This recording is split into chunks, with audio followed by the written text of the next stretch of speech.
All right, guys, welcome back. Welcome back to the Smallmouth Masterclass Sessions. Hope everybody's doing well. I'm going to call this the Master-ish class session regarding urchin-style baits, finesse, aggressive finesse, reaction finesse fishing, which is kind of taken over the ranks, especially at the professional level. And nothing, I will say this, nothing has proven the adage that the pros lead the way.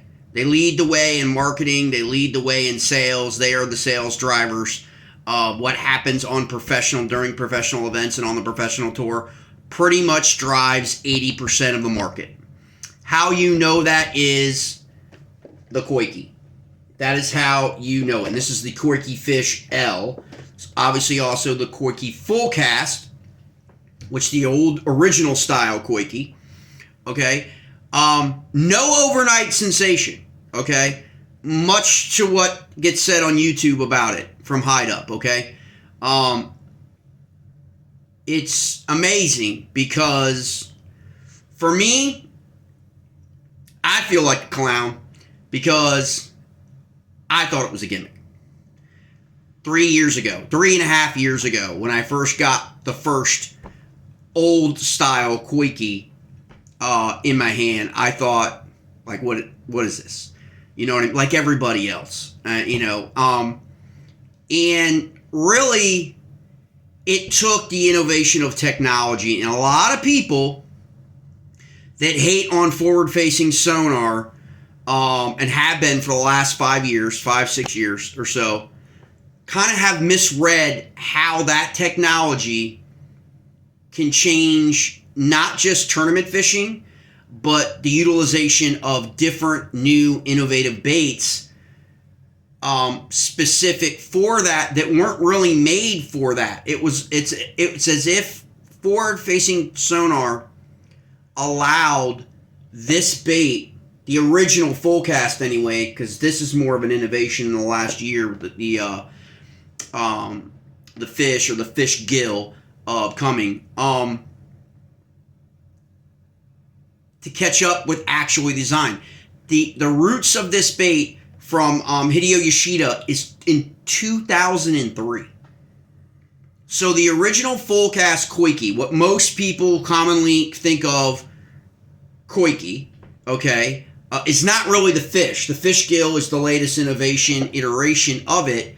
The originals look more like that, okay? And this is Berkeley's version of the full cast, okay, that hit the market a couple weeks, in mid-May, okay? It may have come out sooner in some places, but mid-May is when it kind of got traction, right? Okay, so you want to understand that, like, there is big differences between all these, okay? This is a masterclass in the industry, okay? What's going on right now with Hide Up? For those of you who don't know, Hide Up is Hide Up Japan. They've been around for a long time. The Coike full cast versions over the last years have been utilized by Japanese anglers at Biwa and other places for 20 plus years, okay? It's not an overnight sensation, okay? It just so happens that a technology was adapted in which professional anglers utilized the Coike to capitalize on its characteristics, mostly because of its components, the plastic used. Everybody should be very, very familiar with Z-Man, for example, and their specific elastomer or Elastec, right?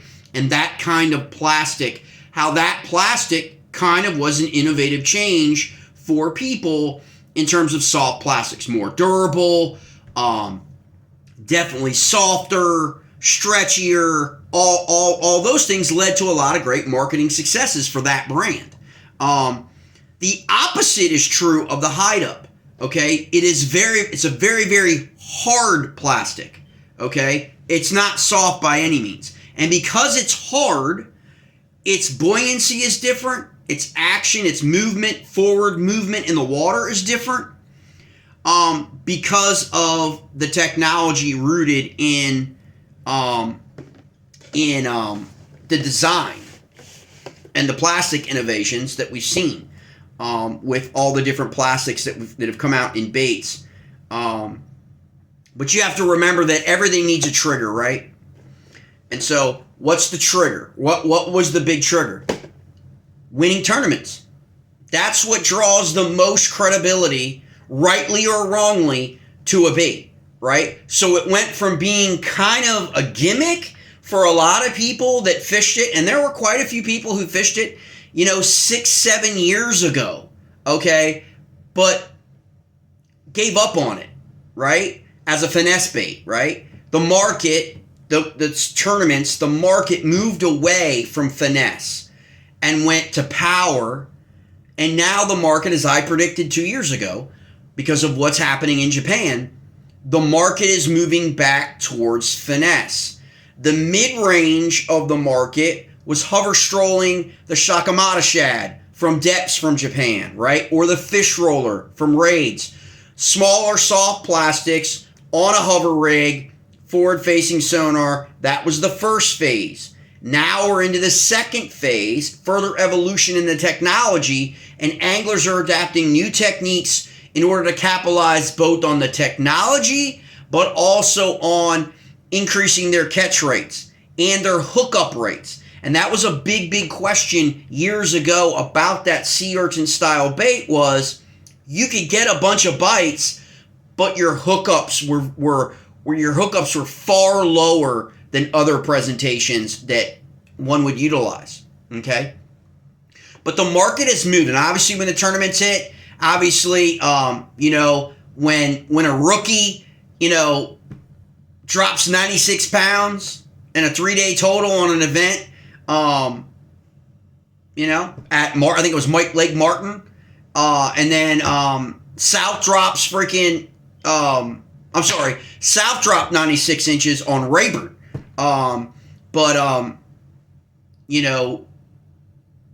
Fisher took a win using the urchin bait. So those are like the first two movers really that boom came to social media and everybody was like, what? Like that's crazy. But the really backstory for Hide Up really has been in America has been the fact that for a long time it was only basically Japan, right? Well, Spro distributes Hide Up. They distribute D-Style. They distribute Engine. They've got a stable of some really solid quality Japanese manufacturers now and producers, and Hide Up is one of them. And so once that happened, it was kind of like, okay, the distribution network is already there. They can't make these baits fast enough with Spro's distribution in North America to hit all the retail stores and all of that, not just JDM stores, where a lot of times you could find people would talk about the sea urchin baits in the last couple of years, but you didn't see stacks of them. Well, now you go into a big box stores where a lot of the domestic brands are, and you've got Coike KOs. They're Coike knockoffs. Now, a lot of people, kind of see that knockoff is kind of a derogatory thing, but a lot of these things are not patent protected, especially Japanese baits in terms of Americans, all right? In terms of, a lot of domestic brands in America cheat, okay, off of designs and mimic designs and copy designs off of Japanese manufacturers and producers, okay? Japan is kind of the R&D laboratory for the North American fishing market, okay? Because you kind of see it. And you guys know, anywhere you walk in, you're going to find Berkeley's got one. Hags has the prickly pear, okay? Although I really like the prickly pear because you can get your hands on them pretty easily, and they have a smaller version. So that's two in there, two in a pack in there, okay? The Uni from Yamamoto, another one, like, Yamamoto, sorry. And you've got, that's what happens in the industry. But they're not all the same. And that's what you need to figure out in terms of which of these style baits really sets up for you, because they're very, very different, okay? Remember, let's talk a little bit about the plastic, okay? Why that in itself is a masterclass of this whole discussion. Because you can have the design, you can poach the design, okay? We've seen it in every kind of bait. A minnow, the Shakamata shad gets KO'd, right? We've seen it. Molds get done to mimic the Shakamata shad to capture their own sales. We've seen it over and over again. But at the end of the day, buoyancy is really determined by the plastic that's made in these baits. And they are very different between all these baits that you're going to find custom producers in North America producing. And so TPE is the plastic, okay? In variations of like elastomer, okay, versus PVC, okay, PVC plastic, which is your normal soft plastics, right? Your normal ones. So the chemical composition, understanding the chemical composition is like a big deal, like because these baits are not going to perform the same, okay? In the water, your prickly pear, it's a great little bait, but your prickly pear is not going to perform the same as a Coike full cast or a Coike fish in the water. It's not, and it has to do with the plastic, okay? So you can actually mimic the appearance of something, but the performance is what's going to dictate whether or not a lot of these other baits hang around for a long period of time.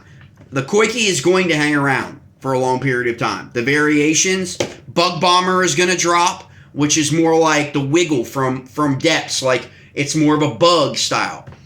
Temco, it's got the Hedgehog. It's a lot like the Coike Thunder.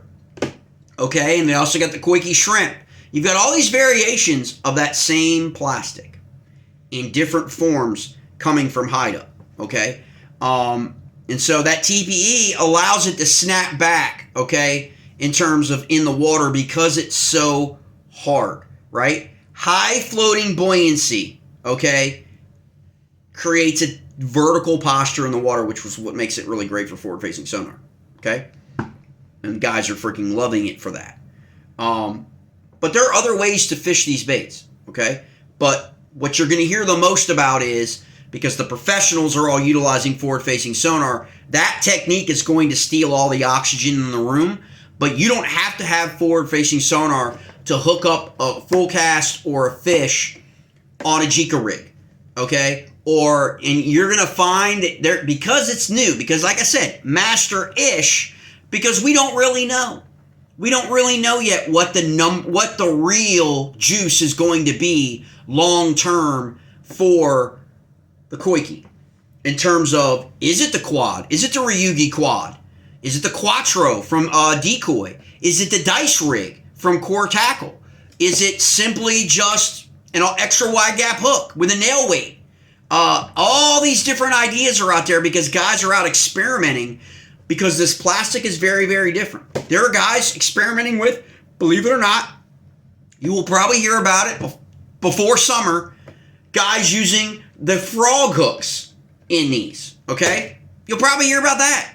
Guys are out experimenting because the durability of these baits is incredible. So like the PVC, which is polyvinyl chloride, okay? That's what PVC is. Your normal soft plastics. They're naturally denser and provides traditional slow sinking fall, okay? Traditionally, okay? A thermoplastic elastomer, TPE, okay, high floating and remains that posture I was talking about. Durability, virtually indestructible, okay? Virtually. Doesn't mean it can't be, but as close as you can get, okay? And so you don't need to be you don't need to be a knucklehead and have all of them, okay? Like, okay, these are all going out to guys. But I mean, you pick I like green pumpkin blue flake. Like green pumpkin blue flake. Some people like a bunch of the different ones, but pick a nice little color that you like. Scuppernong, awesome color. I don't care what anybody says, my favorite color. Catches fish everywhere. Okay, find that color, and you're gonna be good. So if they're $22, $22.49, I think, retail. Spro will have its own packaging releasing, which is the Coike in Spro packaging. Okay.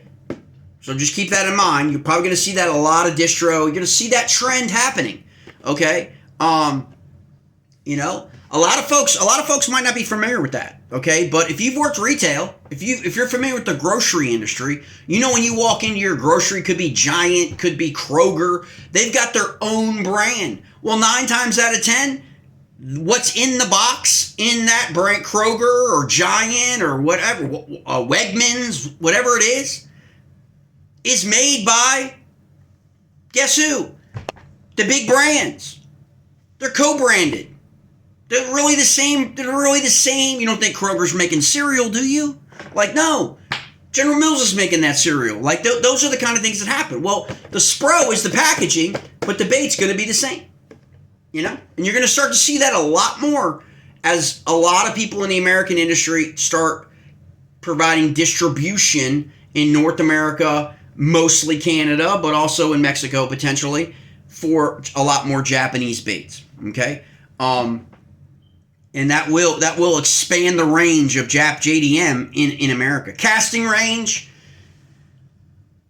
that is kind of probably a separate video altogether by someone who's got far more depth, because it is all physics in terms of it's a tough go, like in terms of distance and throwing these in the air and getting it to where you want to go. It can be very, very frustrating. I'm not going to lie. These are not easy. It's not an easy thing. Maybe it's easy. It looks easy because forward-facing sonar, they know exactly where they're going to put it. They've got all the technology to guide them to exactly where to put that bait. You know what I mean? And they're looking at it on the screen and they're dropping it down. Maybe it looks easier, but if you don't have forward-facing sonar and you're out throwing this bait, it can be. When you got to have the right line, like we talk about in the other masterclass videos, you got to have the right.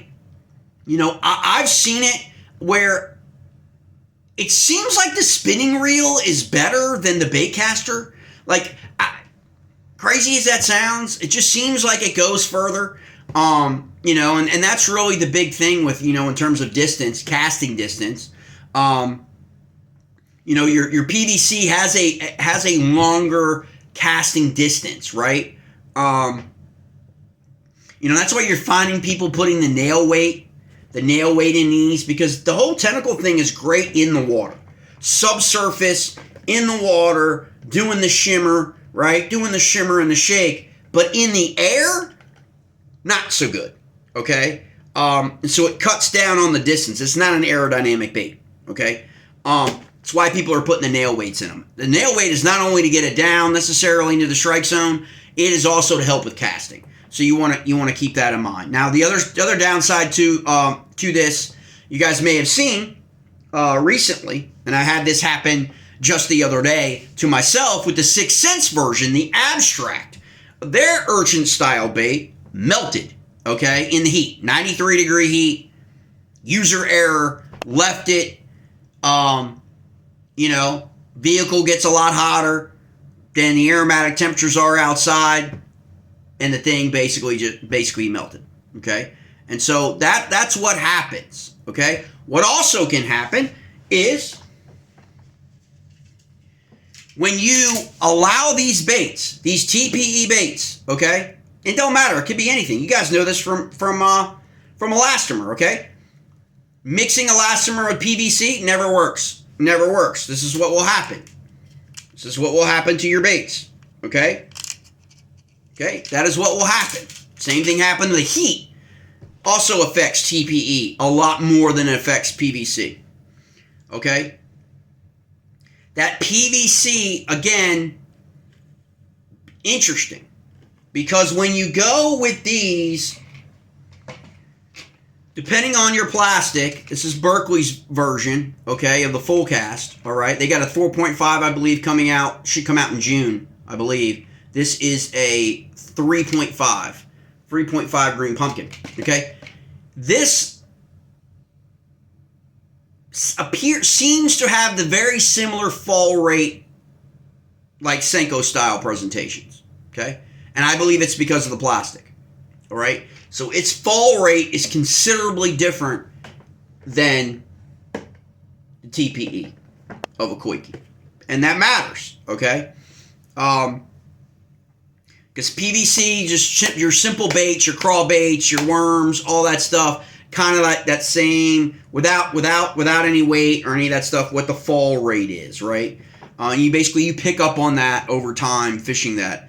The buoyancy is just a little bit different, okay? And the feel on the end of your rod, end of the line, and through your rod, the transference of energy, that's probably going to be the number one. At least it was the number one thing for me initially. I thought the big one, when you get north of like 17 millimeters, okay, it behaves a little bit different. The transference of energy from the bait through the line in your rod to your reel to your hand, right? The bigger ones just feel weird, okay? It's just a weird energy transfer as opposed to the smaller ones where you can put a little weight in there, a smaller hook, doesn't have to be the real expensive, could be any kind of, I started with just a regular treble, then I moved to a Jika rig, okay? You don't have to run out and get the quads and pay $25, $30 at TikTok Shop for somebody when they're $5.99, guys. Like, people need to slow down a little bit and get, understand, utilize what you got in your tackle box. Try that first before you go out and you drop, $25, $30 on Ryugi quads that are like $4 in Japan. And so, but that's what happens with crazes. That's what happens with FOMO. Okay? FOMO is just not for crypto. Fear of missing out. It's also for baits. Because I know people who are paying $75 for the Coike L. I had people offer me $100 for these Coike L's. $100 each. That's crazy. Okay? But that's what happens with FOMO.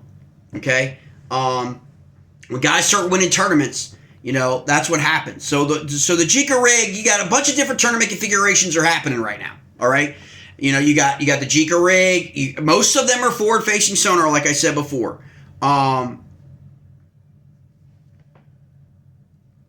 a couple. There's tons of videos, guys, on YouTube that are going to show you the individual rigging characteristics for these baits because everybody has their own deal. Doesn't mean that any one of them is better than the other. It means it's better for them, maybe their sponsor has terminal tackle that they're going to promote, and they're making that tournament tackle work for the Coike, right? That's the business. That's how it works. But you, as a regular recreational anglers, as guys going out and just want to get an upper hand, you can figure out ways. You can use Gamakatsu. You can use Owner. You can use VMC. You don't have to go, real high end. Obviously, if you can go decoy and you can go Ryugi and BKK, hey, you know what I mean? But you don't have to.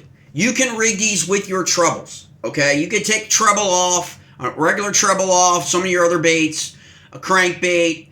I took trebles off of jerk baits, a smaller treble, to put in the 12 millimeter. Okay, starting out, just trying to figure it out.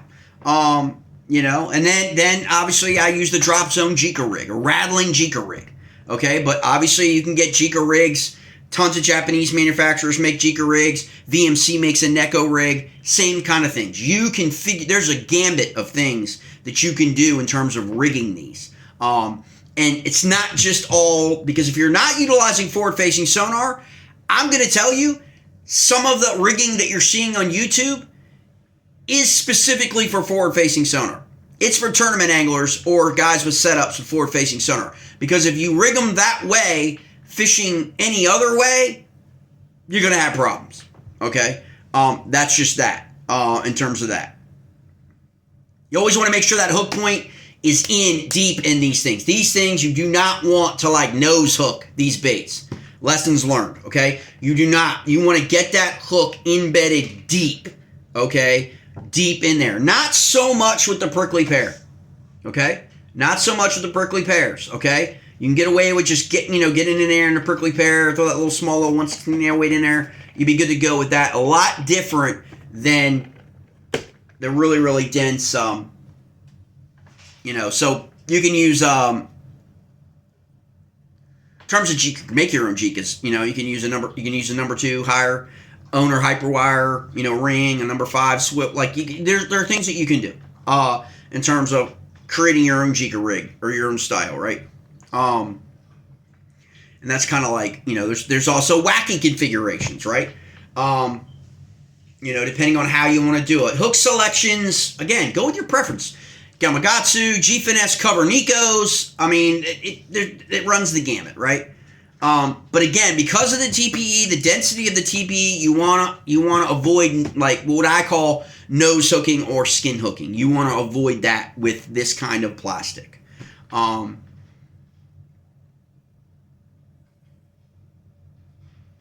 Wacky. You want to go with extra wide, maybe 3 out or higher, like wide gap hook. Not really going to talk much about live scope guy, live scope setups, in terms of the spark line, in terms of that, in terms of how they're being fished. I think there's enough of that on YouTube. You can go, if you have forward facing sonar, most of the people who follow the smallmouth, this series, the smallmouth masterclass sessions are on smallmoutharmy.substack.com. It's a newsletter I send out, goes out to about 7,000 people. It goes out through the email list, and as well as people who subscribe on Substack, which is a small component of the overall of everybody who gets it. But I mean, it's really that most of the people, probably less than 10% of the people who have forward facing sonar. It's still more of a higher end echelon. I mean, I think technology for people, it's very, very expensive relative to other things. But we've seen some innovations come with the hover rig and the strolling with forward-facing sonar. Now we're seeing the Coike. Coike's going to dominate. It's going to become its own. I don't really consider these to be dice baits, but they're kind of getting lumped in with the dice baits. But like, no one's really talking about dice, right? Like, I mean, dice was last year. Sea urchins are this year. But people were winning tournaments with the OSP dice rubber. It just didn't really gain the traction, notable attraction in big time events. Color advantages. I love the color lineup for hide up. I like Morning Dawn, Scuppernong colors. Those are the colors I prefer. Vibrant purples, that kind of stuff. But I will say Hags has an incredible depth of colors in the prickly pear for Hags. Okay, they probably have 15 to 18 colors. All right, so if you're that color guy and you want to get in it, Mesquite, they got Red Renegade, Black Tuxedo, variations of the green pumpkin watermelon, green pumpkin red flake, green pumpkin blue flake. I mean that's a pretty big deal. In terms of if you really are into the color side. So definitely Hags. Again, not really TPE. So you could do you could do a little bit more finessey things with what I'm finding with the Hags, but you want to make sure you can get these sea urchin baits anywhere, guys. I'm not gonna act like you can't go on Temu or Alibaba and just load up on sea urchin style baits that are $1 to $2 a bait versus paying $22.49 for one Coike, right? That's the industry. That's what happens. Okay, but you got to remember, your expectations have to be driven by the product that you've purchased, okay? Your expectations can't be that you're going to get the performance of a Coike fish or a full cast out of a Temu bait, okay? That does not mean that those Temu baits do not catch, because they do reportedly. A lot of people have caught big bags with sea urchin style baits that they have bought on Temu, okay? Again, it's all about how you present it, and I believe the most important critical component is your terminal tackle and your rigging, as opposed to, because we all know now, everything moving like that in the water, we know the displacement of water is a massive signal for bass, okay? It's why we have the pinchers and tails on the crawl. It's why crawls are so expensive. So expensive. They can be too, depending on where they're from, like OSPs and stuff like that. But that's why the catch rates are so much higher with the ones that really have a lot more movement, because we know that movement calls out in terms of the water column a signal, right? And so the more things you have moving, the more likely you are to attract. And if you have forward-facing sonar and you're thrown into a school, you're thrown into, bait, fish are suspended at 12 to 18 feet or whatever, and you see them stacked up, this is what guys are doing, and that's how those tournaments were run on Rayburn, okay? And I think a couple BFLs have like high finishes with the Coike style. So one tip though in terms of, okay, what do I do? Maintenance, right? Maintenance baits, okay? How do I maintain my Coike? There is what is, the only likely way to explain it would be the boiling hack, right? That's what kind of is the trend. This is what happens in Japan, okay? And because of how expensive these are, now you have people that are clipping. Again, it's brand new. So you have people that are taking it's crazy. You spend $22.49 and you take a third of the plastic off because there are people that are cutting a certain number of the appendages, okay? Because they want a different movement in the water. It's going to be fun. It's going to be interesting to see, the modifications that everybody's going to be using in these sea urchin baits, right? But you can submerge this bait into boiling water for about 15 or 20 seconds, okay? What happens is the heat resets. It resets, or constricts, really. It resets the memory of the plastic, okay? And so what happens is it returns it, and then you're still going to get that movement out as you cool it down. And so it's just sort of like, basically you can boil it. I know people boil it for like 15 or 20 seconds and take it out of the heat and drop it into cold. Some people drop it into cold water to chill it down really quickly, which has it hardens faster. Some people are just letting it naturally cool back down, stretching the plastic a little bit. There's a whole bunch of stuff going on and nuances in this because it's still young. It's in its infancy. Nobody's mastered this yet, okay? Winning an event is winning an event, no doubt. Not taking anything away from anybody. Fisher, anybody. South, anybody, okay? But at the end of the day, there's still so many questions and opportunities and so many modifications to utilize these baits that it's going to be interesting to see the sustainability of it, right? How many guys capitalize on utilizing the bait different ways? Not only just tournament anglers, but recreational anglers. How many guys are liking to throw this stuff from in the shallows, right? How many guys trust me, how many guys are figuring out ways to drop shot these, to keep them 4 feet, 3 feet off the bottom, right? And moving around and just moving. They're not going to move really, they're going to stay in that vertical position. Okay? They're not big movers like this. It's the tentacles that are moving, but that center of gravity and that vertical positioning, okay? That's what you want. And that's why it's so effective with forward-facing sonar, guys. So you got to work. So in order to get your first Coike or your KO knockoff Coike, a Berkeley, a Uni, a Hags. Hags are very inexpensive. Okay, compared to $22.49, you can get $7.99 prickly pears or $7.99. You can get two. The smaller size, you can get a single one. Love this color right here. Okay, you can get a single one, $7.99. So you get 3 prickly pears for the price of 1 Coike to start out on. And then as you master it, you can upgrade to the Coike, right? To the bigger 19 millimeter, right? You can kind of upgrade. And that's what I think. That's what I think is great about this kind of like subset of finesse fishing right now. Is there's so many opportunities. It allows you to branch out, utilize some different terminal tackle that you probably normally wouldn't buy. But it's also going to be able. You're going to be able to use that terminal tackle for other things that are already in your tackle box that you never thought about. And it really is going to come down to precision tackle and your rigging, your rigging characteristics of how you want to fish it. Do you want to drop shot? Are you fishing forward facing sonar, right? Do you want to keep it in the strike zone for forward-facing sonar? Do you? There are people who are figuring out ways to try and power fish it.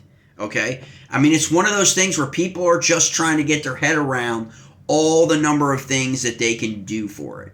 So I'm going to put this. It's not in there yet. I will put it in probably the first week of June. I will put in the professional tournament breakdown strategy that's being utilized by professional anglers right now on the tour, utilizing the sea urchin bait, as well as specifications for terminal tackle, for rigging, for your setup. You may be a bait cast guy, and there's ways to definitely utilize that for that. And I'll have the infographics up too. I know guys are really digging all the infographics. Let me see what I got before I let you guys go in this. I'll also do a brain, like we call them a brain tree. It's going to kind of show you like the overview, the material, rigging methods, fishing techniques, sizes and models, choices, pricing, entry level to high end, colors, that kind of thing. It's sort of like a brainchild like that. It's pretty cool. And you'll be able to just really be able to tiptoe into it, add it to your arsenal, take it out there with you a couple times, give it a go, not going to spend all day fishing your sea urchin, your Coike bait, right? For now, but at least it gets you out there and you can kind of see for your own, like what this whole thing, this former gimmick or this overnight sensation that's been around since 2003, okay? Why it is so taking the industry by storm. It's going to be really interesting to see what we see at ICAST in July. Because, as I said before, 16 months ago, we were going to move to the BFS, more BFS. Most people associated the BFS with hard baits. The Karashi, right, from Megabass. I did a video, masterclass video on the Karashi. Okay, so check that out. But it's also soft plastics, okay? And really, that's where this is coming in. That's where the Coike L, the Fish L, as well as the full cast, the old style Coike, as you can imagine, being 20 plus years old, are coming in. They're coming into play now. Okay, this also is available in the Coike Medium. The L's are really hard to find right now. We're almost to the end of May. Hopefully there'll be some L's. Will probably for the fish will come back maybe in June, mid-June, or maybe late June. But there are some mediums, it'll say Coike M, available retail in some select places. But for the most part, you're going to pay a premium. Probably going to pay a premium on any of the regular sites, platforms, and things like that for guys that have that. I was fortunate enough to get a case of these sent to me from Japan. And it's kind of interesting. It's going to be really interesting to play around. Give some of these out to some of the guys. We're going to do a giveaway, newsletter giveaway. So we'll be giving away some Coikes. We'll be giving away some of the Coike L's, and we'll be giving away some of the Coike Bug Bombers, which is a new kind of, again, smaller version of what's happening in this. You can also look at the Engine Power Pluffy. That is another one. Like I said before, the Temco Hedgehog. These are smaller versions of kind of like the sea urchin, with kind of like capitalizing on what we saw with the hybrid baits, like from Raid, the two-way hybrids and things like that. It's kind of like between that, the dice rubber and then the Coike. And so I'll get some videos up on the YouTube channel with the Temcos, the Hedgehogs, the Engine Power Fluffies, and a couple of the other more interesting things. I mean, they're closer to the Thunder and the Coike Shrimp than they are necessarily the Sea Urchin, because their size is a lot smaller, like 9 millimeter, and less. They're not 17 and 19 millimeters, right? But they catch, man. And again, finesse small. If you're not really, not really feel comfortable throwing this after a while, you just downsize it to a smaller size, more manageable size to fish your finesse. That's what I'm doing for smallmouth. I'm really looking, utilizing the smaller sizes now. and trying to dial it in and figure it out. And you can drop these in 4 feet of water, and let them just bead. I've thrown them into current. I mean, and it's just crazy. It does create a lot of curiosity, okay, in smallmouth. But certainly on your lakes, lakes and reservoirs and stuff, or deeper water, you can drop shot them.